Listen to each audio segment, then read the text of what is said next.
Јас сум Филип Милев, млад обучувачи. Чест ми е да споделам дека успешно го завршивме првиот циклус од проектот Градење на здрави животни навики и младите во повеќе општини во Република Македонија.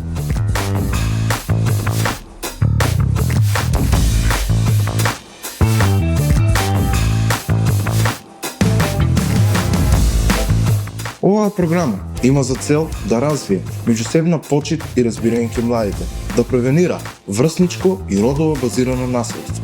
Исто така, целта на оваа иницијатива е младите да го постигнат својот целосен потенцијал во заедница. Во општина Неготино успешно одржавме 15 работилници со младите од Свети Кирил и Методи гимназијата во Неготино. Од тука ми представува огромна чест и задоволство да ги поканим и останатите млади од општина Неготино да ни се придружат и да го остварат својот потенцијал во заедница.